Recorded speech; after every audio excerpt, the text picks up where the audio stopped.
ಮಳೆ ತಂದ ಅವಾಂತರ, ಬಿರುಗಾಳಿಗೆ ಹಾರಿದ ಶೆಡ್, ನೆಲಕ್ಕೆ ಉರುಳಿದ ವಿದ್ಯುತ್ ಕಂಬಗಳು. ನೆನ್ನಹಳ್ಳಿ ಗ್ರಾಮದಲ್ಲಿ ವಿದ್ಯುತ್ ಇಲ್ಲದೆ ಗ್ರಾಮಸ್ಥರ ಪರದಾಟ, ಕುಡಿಯುವ ನೀರಿಗೂ ಅಭಾವ. ಕಳೆದ ಶುಕ್ರವಾರ ಸುರಿದ ಭಾರಿ ಗಾಳಿ ಮಳೆಗೆ ಮನೆಯ ಆವರಣದಲ್ಲಿ ಹಾಕಲಾಗಿದ್ದ ಬೃಹತ್ ಶೆಡ್ ಹಾರಿ ವಿದ್ಯುತ್ ಕಂಬವನ್ನೇ ನೆಲಕ್ಕುರುಳಿಸಿದ ಘಟನೆ ರಾಮಸಾಗರ ಗ್ರಾಮ ಪಂಚಾಯಿತಿಯ ನೆರ್ನಹಳ್ಳಿ ಗ್ರಾಮದಲ್ಲಿ ನಡೆದಿದೆ. ನೆರ್ನಹಳ್ಳಿ ಗ್ರಾಮದ ಸಿದ್ದಮ್ಮ ಎಂಬುವವರ ಮನೆಯ ಮುಂದೆ ಅಳವಡಿಸಿದ್ದ ಕಬ್ಬಿಣದ ಶೆಡ್ ಬಿರುಗಾಳಿಗೆ ಹಾರಿದ್ದು ಸಮೀಪವಿದ್ದ ವಿದ್ಯುತ್ ಕಂಬಕ್ಕೆ ಡಿಕ್ಕಿ ಹೊಡೆದ ಪರಿಣಾಮ ಕಂಬವು ಅರ್ಧಕ್ಕೆ ಮುರಿದು ನೆಲಕ್ಕೆ ಬಿದ್ದಿದೆ. ಈ ವೇಳೆ ವಿದ್ಯುತ್ ತಂತಿಗಳು ಮನೆಗಳ ಮೇಲೆ ಬಿದ್ದಿದ್ದು ಅದೃಷ್ಟವಶಾತ್ ಯಾವುದೇ ಪ್ರಾಣಹಾನಿ ಸಂಭವಿಸಿಲ್ಲ.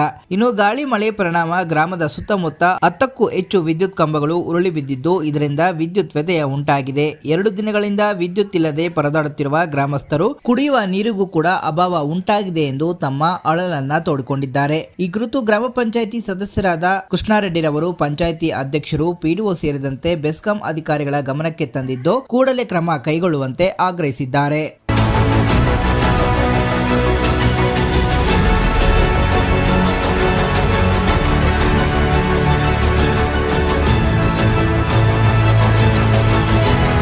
వచ్చిందే షీట్లంతా ఎత్తుకొని పోల్చింది. నేను ఇంట్లోనే ఉన్నాను. నాకు చూడలేదు, గుబిల్లోనే గుడికేమో వచ్చింది అనుకునే ఉన్నాను. అంతా అది వచ్చి చూసేటోడికి ఏమీ లేదు సమయంలో అంతా ఎత్తుకొని పోయింది. లైవర్ల దగ్గర పెట్టింది.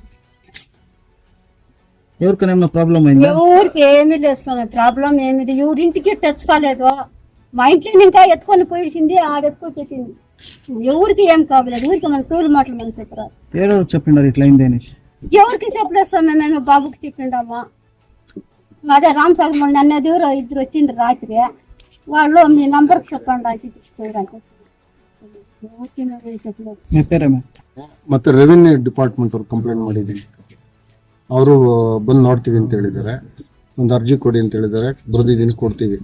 ಮತ್ತೆ ಬೆಸ್ಕಾಂ ಅವ್ರಿಗೆ ಪೋಲ್ ಔಟ್ ಆಗಿದೆ, ಅಲ್ಲಿ ಲೈನ್ ಕಟ್ ಆಗಿದೆ. ಮತ್ತೆ ಕೆರೆಯಲ್ಲಿ ಒಂದು 4 ಪೋಲ್ಗಳು ಬಿದ್ದೋಗಿದ್ದಾವೆ. ಅವ್ರಿಗೂ ಇನ್ಫಾರ್ಮ್ ಮಾಡಿದ್ದೀವಿ. PDO ಇಲ್ಲ, 1 ತಿಂಗಳಿಂದ ರಜಾ ಹಾಕಿದ್ದಾರೆ. ಸೆಕ್ರೆಟರಿಗೆ ಇನ್ಫಾರ್ಮ್ ಮಾಡಿದ್ದೀವಿ. ಅವರು ಬರ್ತೀನಿ ಅಂತ ಹೇಳಿದ್ದಾರೆ. ಯಾವ ಗಾಳಿಗೆ, ಮಳೆ ಮತ್ತು ಗಾಳಿಗೆ ಕರೆಂಟ್ ಪೋಲ್ಗಳು ಬಿದ್ದೋಗಿದೆ. ಮನೆ ಮೇಲೆ ಚಾವಣಿ ಆರೋಗಿರೋದು, ಇದೆಲ್ಲ ತೊಂದರೆ ಆಗಿದೆ. ಸರಿಪಡಿಸ್ಕೊಡ್ಬೇಕು. ಸಂಬಂಧಪಟ್ಟ ಅಧಿಕಾರಿಗಳು ಬಂದು ಭೇಟಿ ನೀಡಿ ಪರಿಹಾರ ಮಾಡಿಕೊಡ್ಬೇಕು ಅಂತ ಕೇಳ್ತಾ ಇದ್ದೀವಿ. ರಾತ್ರಿಯಿಂದ ಕರೆಂಟ್ ಇಲ್ಲ, ಮಕ್ಕಳು ಓದ್ಕೊಳ್ಳೋರ್ಗೆ ಎಲ್ಲದಕ್ಕೂ ತೊಂದರೆನೆ. ರೆಡಿ ಮಾಡೋವರೆಗೂ ಇದೆ. ನಮ್ಮ ಮನೆ ಮುಂದೆ ಇದೆಲ್ಲ ಹೊರದಾಗಿದೆ. ನೀರಿಲ್ಲ ಊರಲ್ಲಿ.